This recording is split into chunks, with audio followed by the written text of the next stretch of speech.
Hello बच्चों, let's read the question. Match the following columns.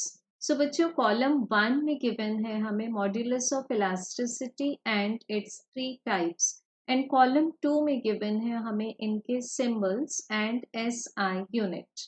तो सबसे पहले कॉलम 1 में एंट्री ए है Young's modulus, as Young's modulus is associated with the ratio of longitudinal stress to the longitudinal strain, और इसको show करते हैं सिंबल y से।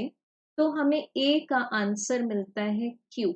अब अगर हम इसकी यूनिट चेक करें बच्चों, तो longitudinal strain unitless as well as dimensionless है, तो हमें यंग्स मॉड्यूलस की यूनिट मिलेगी लॉन्गिट्यूडिनल स्ट्रेस से, and stress is force per unit area. So Young's modulus की एसआई यूनिट आएगी न्यूटन पर मीटर स्क्वायर।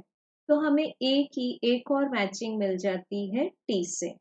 अब चेक करते हैं entry number B, which is bulk modulus. तो इसके लिए देखते हैं पहले बल्क मॉड्यूलस को हम सिंबल के से शो करते हैं generally, and this is equals to volume stress divided by volume strain. अब again volume strain unitless and dimensionless है, एंड वॉल्यूम स्ट्रेस के लिए हमें यूनिट मिल जाती है पास्कल और न्यूटन पर मीटर स्क्वायर। तो बच्चों, बी की मैचिंग होती है पी से एंड टी से, तो इसके भी हमें दो पेयर्स मिल जाते हैं।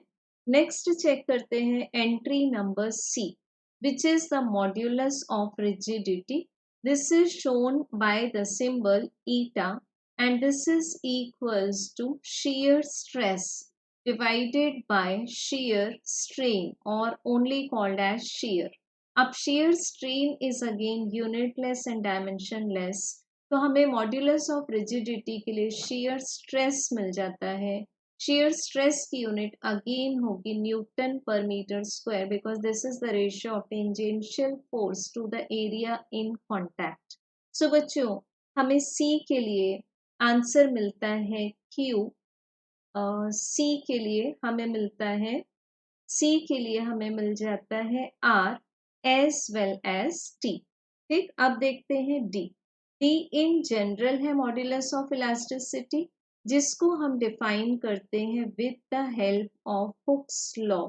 सो within elastic limit the ratio of stress to the strain remains constant, and this is called as modulus of elasticity, और इसको शो करते हैं लेटर ई से, एंड इसकी एसआई यूनिट मिलती है हमें स्ट्रेस से, because strain is unitless and dimensionless.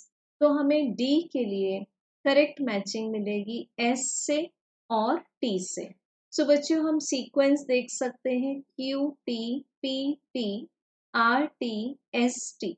सो ये सीक्वेंस मिलता है हमें ऑप्शन नंबर 1 में। So we have correct answer as option 1.